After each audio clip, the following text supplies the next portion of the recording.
अस्सलाम वालेकुम students, heat and thermodynamics का लेक्चर नंबर 14 जिसमें आज हम डिस्कस करने जा रहे हैं मैक्सवेल थर्मोडायनामिक रिलेशंस को। सबसे पहले हम अगर बात करें मैक्सवेल रिलेशंस की, तो इनको ड्राइव करने से पहले हमने 4 क्वांटिटीज़ देखनी है जो बेसिकली थर्मोडायनामिक पोटेंशियल्स कहलाती हैं, और वो chemical thermodynamics of reactions and इसके अलावा नॉन साइक्लिक प्रोसेसेस के लिए यूज़फुल है।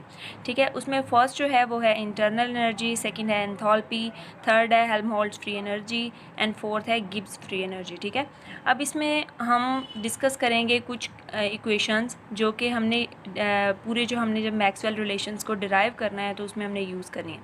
सबसे पहले तो हम फर्स्ट लॉ ऑफ थर्मोडायनामिक्स को डिस्कस करेंगे जिससे आप अच्छी तरह से फेमिलियर हैं, that is U is equal to Q minus W.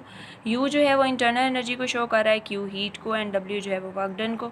इसी तरह सेकंड लॉ की बात करें तो सेकंड लॉ ऑफ थर्मोडायनामिक्स के अकॉर्डिंग अगर हम इसको रिवर्सेबल प्रोसेस के लिए देखें तो ये होगा ds is equal to dq over t, जिसमें dq जो है वो स्मॉल चेंज इन हीट है एंड डिवाइडेड बाय t जो है वो टेम्परेचर है। अब एंथैल्पी की बात कर लेते हैं। एंथैल्पी क्या है, इसको हम इसके लिए जो एक्सप्रेशन देखते हैं वो है H is equal to U plus PV, and enthalpy को H के साथ जो है वो डिनोट किया जाता है। बाकी U जो इंटरनल एनर्जी है, P प्रेशर है, V वॉल्यूम है, ये सब तो सिंपल टर्म्स हैं। अब नेक्स्ट है Helmholtz free energy. Helmholtz free energy जो है उसको हम F से डिनोट करते हैं और ये इक्वल होती है U माइनस TS के, जिसमें S जो है वो हमारी एंट्रोपी है जिसको हम प्रीवियस लेक्चर्स में डिस्कस कर चुके हैं। इसके बाद है गिब्स फ्री एनर्जी जिसको हम G से डिनोट करते हैं, ये इक्वल है H माइनस TS, जिसमें H जो है वो एंथैल्पी है एंड S जो है वो अगेन एंट्रोपी है जिसको हमने डिस्कस किया था। तो चलें फर्स्ट लॉ ऑफ थर्मोडायनामिक्स से स्टार्ट करते हैं। फर्स्ट लॉ ऑफ थर्मोडायनामिक्स के according U is equal to Q minus W है, तो अगर हम इसका ले लेते हैं डेरिवेटिव तो ये हो जाएगा du, यानी कि स्मॉल पार्ट के लिए अगर हम बात करते हैं तो ये हो जाएगा du is equal to dq minus dw। अगर यहाँ से हम dq के लिए एक्सप्रेशन बनाएं तो dq जो है वो इक्वल आ जाएगा du प्लस dw, जिसमें w जो है उसके लिए हमने एक्सप्रेशन पढ़ा हुआ है w is equal to p into v। ठीक है, तो अगर dw है तो उसके लिए हम यहाँ पे dv ले लेते हैं। तो dq की वैल्यू जब हमने लेनी है तो ये हो जाएगी dq is equal to du plus p into dv, जिसको हम इक्वेशन नंबर 1 कह देते हैं। ठीक है, अब इसी तरह सेकेंड लॉ अगर हम बात करेंगे तो हमने फर्स्ट लॉ की बात की, फर्स्ट लॉ, इसी तरह हम सेकेंड लॉ को लेके चलते हैं। सेकेंड लॉ ऑफ थर्मोडायनामिक्स के अकॉर्डिंग हमने जो ऊपर उसका लिखा था फॉर्मूला वो था ds is equal to dq over t। यहाँ से भी हम dq के लिए एक्सप्रेशन बना लेते हैं, तो dq जो है वो इक्वल आ जाएगा, ये t इधर चला जाएगा, t इंटू ds। ठीक है, और इसको हम कह देते हैं इक्वेशन नंबर 2। अब आप देखें इक्वेशन 1 जो है वो भी dq के लिए है और इक्वेशन 2 भी dq के लिए है, तो हम इन दोनों को कंपेयर कर सकते हैं। तो अगर हम कंपेयर करें तो हमारे पास क्या आएगा, comparing equation 1 and equation 2 we will get du plus p into dv is equal to t into ds। यहाँ से हम du की वैल्यू ले लेते हैं, तो du इज़ इक्वल टू, ये सिंपली ये वाली टर्म दूसरी साइड पे जाके माइनस हो जाएगी, तो t ds minus p into dv, इसको हम इक्वेशन नंबर 3 कह लेते हैं। नेक्स्ट हम एंथैल्पी देख लेते हैं। एंथैल्पी वाला जो हमने एक्सप्रेशन देखा था वो क्या था, एंथैल्पी, उसके लिए हमने एक्सप्रेशन देखा था H is equal to U plus P into V। इस पे भी अगर हम इसके स्मॉल पार्ट की बात करें तो ये हो जाएगा DH is equal to U जो है वो हमारा DU में चला जाएगा, और इस पे हम प्रोडक्ट रूल लगा देते हैं P into DV plus V into DP, यानी एक दफ़ा P का derivative P as it is आ गया, V का डेरिवेटिव ले लिया, और दूसरी दफ़ा हमारे पास V एज इट इज़ आ गया और P का डेरिवेटिव ले लिया। ठीक है, इसके बाद अगर हम यहाँ से DH में देखें DU आ रहा है, तो हमने इक्वेशन नंबर 3 में जो DU की वैल्यू ली थी अगर हम उसको यहाँ पे प्लेस कर देते हैं तो DH जो है वो हो जाएगा, DU की जगह पे हम प्लेस करेंगे DS into T minus P into dv। ये हमारे पास du की वैल्यू थी इक्वेशन नंबर 3 में, आप चेक कर सकते हैं, p into D V plus v into D P. अब आप देखें ये माइनस में है और ये प्लस में है, तो ये तो कैंसिल आउट हो जाएंगे। तो डी एच जो रिमेनिंग एक्सप्रेशन होगा वो होगा D S into T plus V into D P. अब इसको हम दे देते हैं इक्वेशन नंबर 4 का नाम। नेक्स्ट हम देखते हैं हेल्महोल्ट्ज़ फ्री एनर्जी, जिसके लिए हमने एक्सप्रेशन देखा था F is equal to U minus T S. इसके भी अगर हम स्मॉल पोर्शन की बात करें, स्मॉल के लिए हमने लेना है तो D F is equal to D U minus, एक दफ़ा तो टी एज इट इज़ आ जाएगा, डी एस आ जाएगा, और इस माइनस की वजह से वो जो दरमियान में प्लस आता है प्रोडक्ट रूल में वो भी माइनस हो जाएगा। ठीक है, तो ये आ जाएगा minus S into T D T. ठीक है, अब देखें यहाँ पे फिर से अगेन जो है वो डी यू आ रहा है, तो डी यू की जगह पे फिर दोबारा से हम इक्वेशन नंबर 3 से ये वैल्यू पुट कर देते हैं। तो यहाँ पे भी हमने इक्वेशन नंबर 3 से ही ये वैल्यू ली थी। ये आ जाएगा D S into T minus P into D V minus T D S ये वाला, और minus S into D T ये वाला। ठीक है, अब इसमें क्या चीज़ कैंसिल आउट हो रही है, D S into T and D S into T plus minus है, तो ये दोनों टर्म्स जो हैं वो कैंसिल आउट हो जाएंगी। तो डी एफ की वैल्यू आ जाएगी minus P into D V and minus S into D T. This is equation number 5, क्योंकि 4 ये थी, हमने 5 ये वाली ले ली। नेक्स्ट बात करते हैं गिब्स फ्री एनर्जी की, तो उसके लिए एक्सप्रेशन हमने देखा G is equal to H minus T S. अब इसका भी अगेन हम अगर स्मॉल पार्ट की बात करें तो D G is equal to D H minus, इस पे दोबारा से प्रोडक्ट रूल ही लगेगा, T into D S minus S into D T. अब इसमें डी एच आ रहा है, तो आप देखें इक्वेशन नंबर जो हमारी थी इक्वेशन नंबर 4, उसमें हमने डी एच की वैल्यू जो है वो फाइंड की थी। आप चेक कर सकते हैं डी एच जो है वो था D S dot T plus V into D P.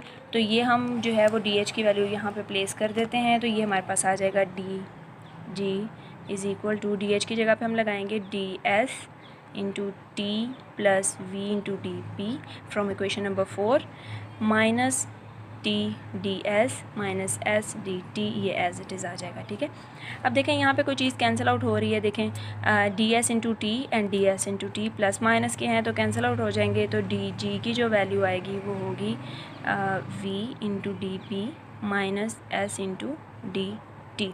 ठीक है, और इसको हम इक्वेशन नंबर, पहले हमने इक्वेशन नंबर 5 बनाई थी, ये है इक्वेशन नंबर 6। अब देखें जो हमने इक्वेशंस बनाई हैं इक्वेशन नंबर 3, 4, 5 एंड 6, इनको हम एक दफ़ा जो है वो लिख लेते हैं सब इक्वेशंस को। इन्हीं इक्वेशंस को फर्दर हमने यूज़ करना है।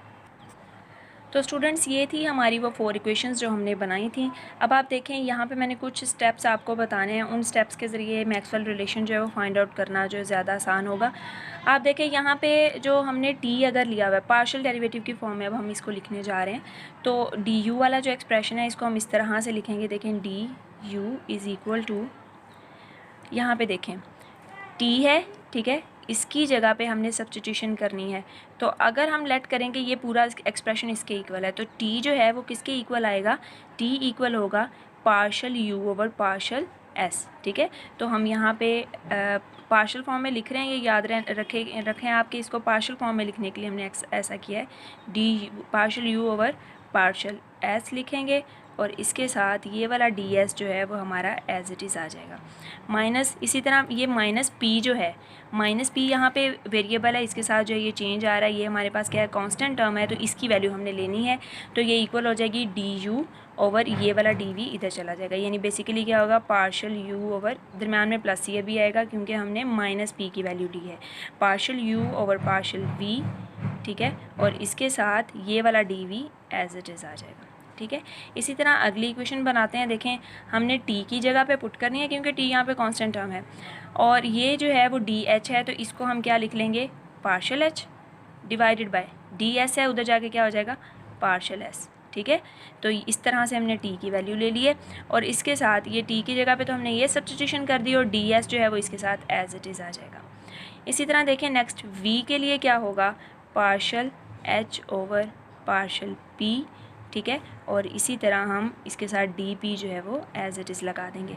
आई होप ये अच्छे से ये स्टेप समझ आ गया होगा आपको बेसिकली ये समझने के लिए मैंने आपको बताया है कि आप लेट करेंगे, टी की वैल्यू हमने लेनी है ना, तो डी यू और ये वाला जो डी एस है उधर जाके डिवाइड हो गया, तो पार्शियल यू और पार्शियल एस जो है वो टी की जगह पे लगा दिया। लेकिन अभी डी एस जो है वो ऐसे का ऐसे ही आ जाएगा। माइनस पी की जगह पे क्या करेंगे, partial you over partial we, और ये वाला जो डी वी यहाँ पे ये एज इट इज़ आ जाएगा। इसी तरह हमने चारों इक्वेशंस के लिए एक्सप्रेशन बना लेने हैं। और एक और चीज़ याद रखें, आप जब ऐसे इक्वेशन लिखनी है ना आपने, तो एक और चीज़ देखें, यहाँ पे क्या है डी वी और यहाँ पे है डी एस। इस डी एस के एस को उठा के इधर ले आएँ और डी वी के वी को उठा के इधर ले आएँ, यानी कि इनकी हमने बेस में लिखना है। चेक करें, देखें यहाँ पे मैंने कहा डी एस है तो एस को हम इसकी बेस में लिख देंगे, और यहाँ पे है वी तो उसको हम इधर लिख देंगे। ठीक है, ये हम ऐसे भी देख सकते हैं, देखें इधर वी है, इस वी को इधर लिख दें, इधर एस है, इसको इधर लिख दें। इसी तरह यहाँ पे पी है, इसको इधर लिख दें, और ये वाला एस जो है वो इसको हमने इधर लिख दिया। ठीक है, इसी तरह बाकी के दोनों एक्सप्रेशन बना लेते हैं। देखिए यहाँ पे मैंने नेक्स्ट 2 इक्वेशंस के लिए भी ये एक्सप्रेशन लिख दिया है।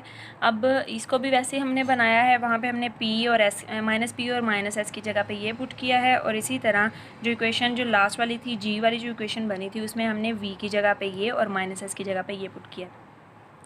अगेन वही काम करेंगे, यहाँ पे टी है तो इस टी को इधर लिख देंगे, और ये वी है, इस वी को हम इधर लिख देंगे। ये टी है, इसको हम इधर लिख देंगे, और ये वाला पी जो है इसको हम इधर लिख देंगे। अब हमने देखें जहाँ जहाँ पे हमने किसी कांस्टेंट की जगह पे ये वाली पार्शियल टर्म्स लगाई हैं, उन कांस्टेंट टर्म्स को और पार्शियल टर्म्स को हम यहाँ पे लिख लेते हैं। जैसे कि जो हमने फर्स्ट इक्वेशन बनाई थी इसके लिए, मतलब जो इक्वेशन थी वहाँ से हमने पार्शियल वाली टर्म में जो इक्वेशन बनाई है डी यू के लिए, उसमें हमने partial you over partial S into V, इसको हमने पुट किया था टेम्परेचर टी की जगह पे, और उसी इक्वेशन में हमने partial you over partial we और बेस में है एस, इसको हमने पुट किया था माइनस पी के लिए। ठीक है, इसी तरह बाकी सारी इक्वेशंस लिखते हैं। ये जो है हमारे पास सारे जो टर्म्स है पार्शियल टर्म्स वो आ गई हैं। जैसे कि हमने पहली इक्वेशन में क्या किया, पार्शियल यू और पार्शियल एस की बेस में वी था, ये हमने टी की जगह पे पुट किया था। इसी तरह ये एक्सप्रेशन हमने माइनस पी की जगह पे पुट किया। इसी तरह जब हमने सेकंड इक्वेशन देखी उसमें वी की जगह पे हमने ये एक्सप्रेशन लिया, टी की जगह पे ये। जैसे आप देखें कि यहाँ पे अगर आप देख सकें तो ये देखें, ये टी की जगह पे बेसिकली हमने क्या पुट किया है, partial you over partial S और इसकी बेस में है वी, और माइनस पी की जगह पे हमने partial you over partial V की बेस में है एस, ये टर्म लिखी है। इसी तरह नेक्स्ट के लिए भी हम इसी तरह देखेंगे, टी की जगह पे ये पुट किया है और वी की जगह पे हमने ये पुट किया है, माइनस पी की जगह पे हमने एक्सप्रेशन जो है उनके आगे लिखे हुए हैं। तो इस तरह से ये सारी टर्म्स जो हैं वो हमने यहाँ पे लिख ली हैं। ठीक है, अब यहाँ से हमने बेसिकली मैक्सवेल रिलेशंस जो हैं वो डेवलप करवाने हैं। नेक्स्ट अगेन मैं आपको एक शॉर्टकट बताती हूँ मैक्सवेल इक्वेशन ड्राइव करने के लिए। आप यहाँ पे देखें कि जो यहाँ पे टी है, ठीक है, और इसके अलावा ये v के लिहाज से हमने इसको पूरे को ये डेरिवेट किया हुआ, और यहाँ पे हमने v को जो है वो बेस में लिया हुआ है। तो हम ऐसा कर लेते हैं कि इस फर्स्ट एक्सप्रेशन से ये एक्सप्रेशन और ये एक्सप्रेशन फर्स्ट इक्वेशन से आए थे, ये सेकेंड से आए थे, ये थर्ड से आए थे और ये फोर्थ से आए थे। अब आप देखें पार्शियल यू और पार्शियल एस और इसकी बेस में है v, हम इसको ऐसे लिखें अगर कि हम लिख रहे हैं पार्शियल टी, यानी कि टी का हमने पार्शियल डेरिवेटिव लिया और इसको हमने विद रिस्पेक्ट टू वी जो है वो डेरिवेट कर लिया, पार्शियल डेरिवेटिव इसका विद रिस्पेक्ट टू वी ले लिया। क्यों? क्योंकि यहाँ पे हमने वी को बेस में लिया हुआ था। इस साइड का पार्शियल डेरिवेटिव लें इसके लिहाज से और इसको इक्वल करें। यहाँ पे देखें माइनस पी जो है इसका पार्शियल डेरिवेटिव आएगा डिवाइडेड बाय क्या, यहाँ पे जो एस है वो। ठीक है, बिल्कुल ऐसे ही किया। देखें partial T over partial V, partial minus P over partial S. ठीक है, ये हमने लिख दिया। अब एक और चीज़ यहाँ पे आएगी, देखें ये हमने एक्सप्रेशन लिखा, इसमें आप देखें कि इसको अब हमने v के लिहाज से डेरिवेटिव किया, डेरिवेटिव इसका लिया हुआ है ना, तो इस v को इधर लिखते हैं, इसका s के लिहाज से लिया हुआ है तो इस s को इधर लिखते हैं। ये हमारा फर्स्ट मैक्सवेल रिलेशन जो है वो डेवलप हो गया। इसी तरह सेकंड के लिए देखें, v जो है ना इसका हमने पार्शियल डेरिवेटिव ले लिया, इस साइड का पार्शियल डेरिवेटिव इस बेस के लिहाज से पार्शियल p आ जाएगा।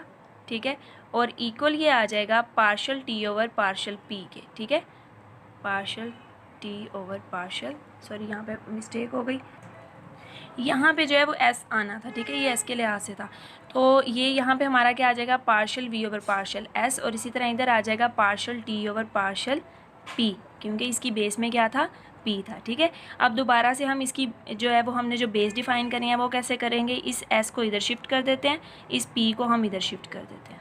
ठीक है, ये हमारा सेकंड मैक्सवेल रिलेशन बन गया। इसी तरह थर्ड के लिए देखते हैं, ये माइनस पी है और इसको हमने टी के लिहाज से डेरिवेटिव लेना है, इसका पार्शियल डेरिवेटिव, तो minus partial p over partial t आ जाएगा, इज़ इक्वल टू इस साइड से क्या आएगा, partial s divided by partial v, यानी कि partial s divided by partial we, और एस के साथ क्या है, नेगेटिव साइन है, तो इधर भी माइनस आ जाएगा। ये माइनस जो है वो इस साइड के माइनस के साथ कैंसिल हो जाएगा, तो ये प्लस में ही आ जाएंगे बेसिकली। अब देखिए हमने बेस डिफाइन करनी है, तो ये वाला टी जो है वो इधर लिख देंगे और ये वाला वी जो है वो हम इधर लिख देंगे। ये हमारा थर्ड मैक्सवेल रिलेशन आ गया। इसी तरह फोर्थ के लिए देखें, अब ये लास्ट वाली इक्वेशन रह गई है, तो इसको हम partial v over partial t करेंगे, partial v over partial t, ठीक है, और इसको इक्वल कर देंगे minus partial s over partial p के, minus partial s over partial p के, ठीक है। आई होप ये अच्छे से समझ आ रही होगी आपको कि ये इसका पार्शियल डेरिवेटिव लेना है with respect to this base, इसका पार्शियल डेरिवेटिव इसके लिहाज से, ठीक है। और अब दोबारा जब हमने इनकी बेसिस डिफाइन करनी है, तो इस वाली जो होगी ना, यहाँ पे जो हम डेरिवेटिव ले रहे हैं उसको इधर शिफ्ट कर देंगे, इसको इधर शिफ्ट कर देंगे, यानी ये जो पी है इसको इधर ले आए और इस टी को इधर ले आए, और ये हो गई हमारी इक्वेशन नंबर 4। इसको ऐसे भी समझ सकते हैं कि इस p को इस इक्वेशन के साथ ऐड कर दिया, इसको इसके साथ ऐड कर दिया। बहरहाल आप ऐसे ही इसको करें, ज़्यादा अच्छे से समझ आ जाएगी। ये जो बेसिकली क्या किया, इधर वाला v इसकी बेस में और इधर वाला s जो है वो इसकी बेस में, इसी तरह ये वाला s इधर और p जो है वो इधर, ये t जो है वो इधर शिफ्ट कर दिया एंड v इधर कर दिया, इसी तरह t जो है वो इधर किया है और p जो है वो इधर हमने शिफ्ट किया है। तो ये हमारे पास 4 मैक्सवेल रिलेशंस जो हैं वो बन गए हैं, जो कि थर्मोडायनामिक्स में बहुत इंपॉर्टेंट है। अब ये जो इसकी सारी डेरिवेशन थी, इसको अच्छे से आपने देख लेना है एक दफ़ा। आई होप आपको अच्छे से सारी समझ आ गई होगी। नेक्स्ट